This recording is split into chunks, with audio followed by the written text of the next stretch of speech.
maintenant dans le live TV Finance Éric Galliègue, président de Valcan Expertise, pour une revue des événements marquants sur les marchés cette semaine. Bonjour Éric. Bonjour Anne-Laure. Alors on commence par les performances hebdomadaires sur les marchés. Qu'est-ce que ça donne? Toujours des performances très limitées, autour de zéro, donc une consolidation qui continue comme la semaine dernière, donc plus 0,1, moins 0,3 entre les actions européennes et américaines, donc pas grand-chose à dire là-dessus. L'euro lui-même continue à baisser légèrement contre le dollar. Alors on passe aux événements marquants de la semaine et on commence par les techs américaines qui traversent une petite zone de turbulence. Effectivement, les stars, en quelque sorte, les entreprises stars des États-Unis qui les symbolisent partout dans le monde sont en difficulté, ou en tout cas rencontrent quelques problèmes. On peut évoquer le problème de Facebook avec l'accueil, on va dire, très mitigé sur son initiative monétaire, donc on peut même parler de levée de Libra. Oui, tout à fait. Il y a aussi Amazon, donc, qui se fait aujourd'hui attaquer par la Commission européenne pour ses pratiques sur sa plateforme commerciale. Globalement, Netflix aussi a connu quelques difficultés commerciales, donc c'est plutôt une nouvelle négative qui confirme que le talon d'Achille peut-être des États-Unis, ce sont les GAFAM. On poursuit avec les États-Unis, avec une statistique qui montre quand même que la bonne santé de l'économie américaine continue. Oui, l'économie américaine se porte plutôt bien. On a, après une phase de ralentissement qui existe depuis 12 à 18 mois, le sentiment d'un possible rebond qui semble matérialisé par donc, des indicateurs avancés calculés par des banques de réserve régionales. Donc il y a celle de New York qui a effectivement été publiée à plus 4,3 après un chiffre très négatif de moins 8,3, donc c'est un rebond important. Oui. On a aussi la même chose avec l'indice de Philadelphie qui a été publié hier, qui a fortement rebondi.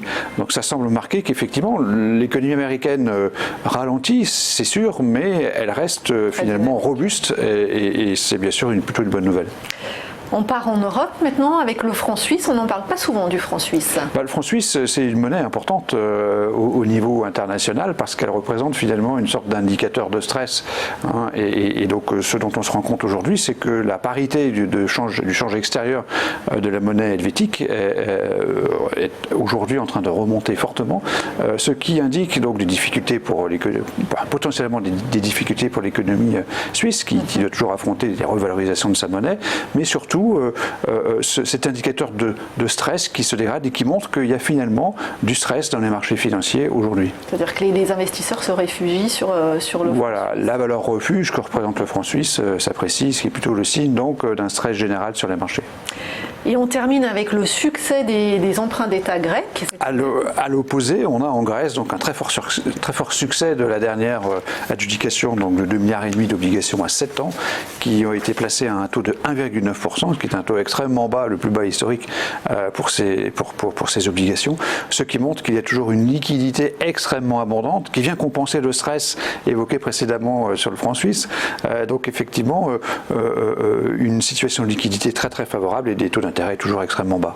Et alors la synthèse de tout cela? C'est une synthèse neutre. On a deux éléments plutôt positifs qui sont d'ordre économique avec l'économie américaine qui finalement se porte pas si mal que ça. La bonne nouvelle toujours de l'hyperliquidité qui favorise les obligations grecques. Et puis on a donc deux entreprises plutôt, deux éléments plutôt négatifs du côté des entreprises. Donc les technologies américaines qui ont tendance à souffrir, c'est quand même un pilier important des marchés financiers. Et donc cette hausse du franc suisse qui montre un stress général des marchés et le refuge donc qui s'apprécie. Donc neutralité, une note donc 0 pour cette semaine qui donc ne révèle pas de tendance très très significative. Et alors au regard de ces événements, quelles sont vos recommandations d'investissement sur le marché aujourd'hui? Dans la mesure où le marché donc stagne, nous on n'a pas de nouvelles très importantes dans l'actualité, globalement on est toujours dans le même état d'esprit de prudence sur les marchés et donc de recommander aux investisseurs à risque moyen et faible de ne pas aujourd'hui s'exposer aux actions.